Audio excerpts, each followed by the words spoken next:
Bonjour à toutes et à tous et bienvenue dans Cinefiles pour la deuxième analyse réalisée un an plus tard en 2014. Et oui, ça ne nous rajeunit pas, sur Seven, un film de David Fincher sorti en 1995. Je vous invite bien sûr à regarder la première analyse qui était une analyse globale. Cette fois-ci, nous allons nous concentrer sur la fin du film. Donc je vous invite bien sûr à regarder le film en entier pour revenir pour cette analyse qui est plus une observation des mécanismes de l'attention, de petits trucs, de l'utilisation de la grammaire du cinéma pour créer des mécanismes sur l'interaction entre les personnages, l'attente de l'action et finalement le dénouement dramatique. Et comment ce dénouement dramatique est exposé par la mise en scène. C'est une vidéo que bien sûr vous n'avez pas là sur YouTube, mais qui est présente dans un lien à télécharger, malheureusement un lien méga, dans la description de la vidéo, parce que bien sûr il y a des copyrights et c'est très contraignant quand on doit exposer des images du film, du son du film, de faire sa vidéo comme on l'entend. Donc malheureusement je suis en regret de vous demander, après le visionnage de la vidéo, de télécharger un lien. J'en suis désolé, mais malheureusement c'est comme ça. Pour ce qui est la suite des opérations, eh bien nous allons terminer la FAQ avec des choses qui sont un peu hors de propos du fait du Covid-19 et aussi de la récupération tardive de mon Mac qui avait les fichiers audio de la FAQ des FAQ précédentes. Je vais continuer l'idée de semaine sur le coronavirus, la semaine virus, avec des films qui traitent de la contamination et des virus. Et je ne parle pas de virus zombies, bien sûr.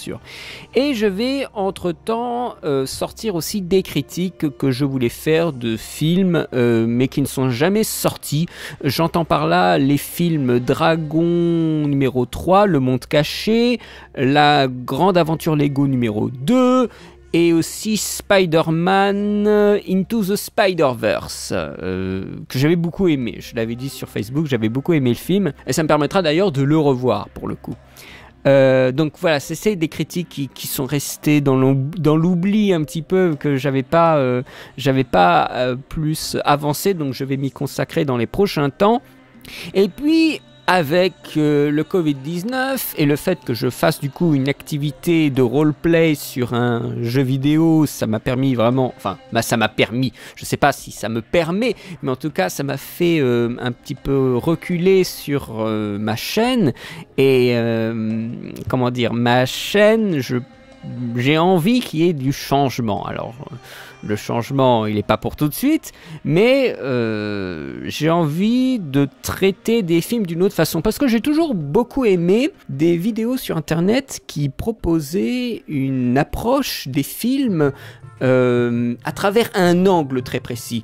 Et c'est là où je rejoins le Fossoyeur qui disait qu'il en avait marre de faire des retours à chaud de films qu'il voyait au cinéma et qu'il aimait beaucoup, s'il en avait l'occasion, aborder le film sous un angle précis, c'est-à-dire axer le commentaire du film sous un angle, esquivant les sujets dont on parle d'habitude, c'est-à-dire les retours critiques, le jeu d'acteur par exemple. Moi j'ai toujours du mal à juger le jeu d'acteur, mais si je prends le film sous une thématique, sous un angle critique précis, eh bien je peux éviter tout un panel d'éléments qui ne m'intéressent pas et qui ne sont pas importants pour l'angle que je prends vis-à-vis du film.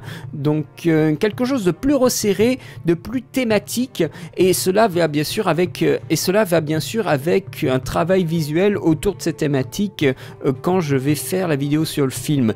Alors cela amène à un problème qui est le problème de taille, c'est le visuel.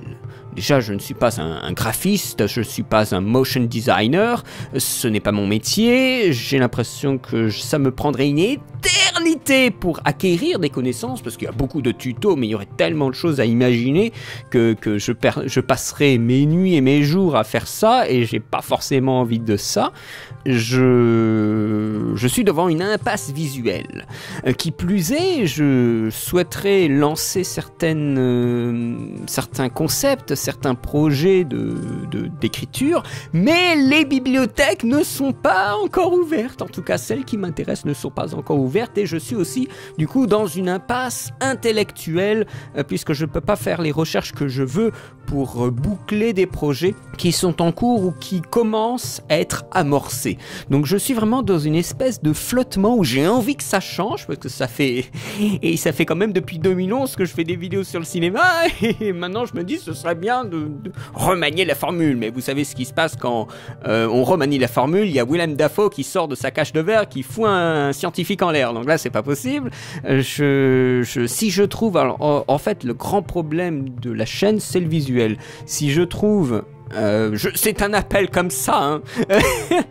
Si je trouve quelqu'un avec qui je peux discuter pour refaire, en tout cas une matrice visuelle pour des projets, je serais absolument ravi de discuter avec lui, et c'est pour ça que j'ai un peu comment dire de scrupules à demander, c'est que malheureusement je n'ai pas du tout d'argent à dépenser pour lui faire de la facturation ou du travail en le payant au black.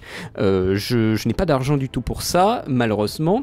Ce serait que un boulot, comment dire, sur la durée, c'est-à-dire il n'aurait pas de contrainte de durée. De toute façon, ma chaîne dure plus de 10 ans, enfin va bientôt durer plus de 10 ans, donc c'est pas comme si elle allait encore disparaître par la suite. De toute façon, moi je suis encore là, mais c'est juste qu'en fait je suis devant une montagne qui n'est même pas, et j'ai même pas les outils pour la grimper.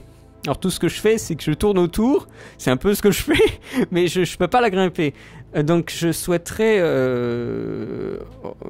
rencontrer quelqu'un qui ait les outils pour me permettre de la grimper avec lui. Voilà, quelqu'un qui puisse maîtriser l'After Effects et qui ne cherche pas forcément le profit financier à tout prix, mais plus une aventure de création artistique pour permettre un apport culturel et aussi finalement une éducation à l'image. Parce que ça revient à ça, hein, quand je fais des analyses de séquences ou des fois quand je fais des critiques de films où j'aborde certaines notions, par exemple tout simplement des notions de scénario, hein, ou des notions par rapport au personnage et comment la mise en scène rend compte de ça au personnage, ou des enjeux de montage, c'est de l'éducation à l'image, une éducation à l'image qui nous manque dans les écoles.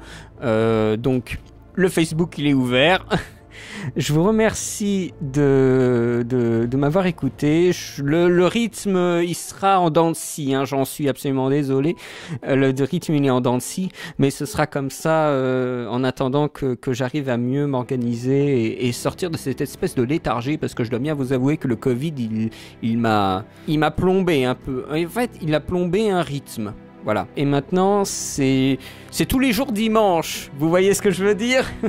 Voilà, pour moi, c'est tous les jours dimanche et du coup, ça me déroute un petit peu. Je ne fais plus du tout la distinction entre les jours de semaine et les jours de congé ou les week-ends. Encore plus qu'avant. Le temps que tout cela se restabilise. Je vous souhaite une très bonne journée, une très bonne semaine. Et à très bientôt pour de nouvelles vidéos. Allez, salut!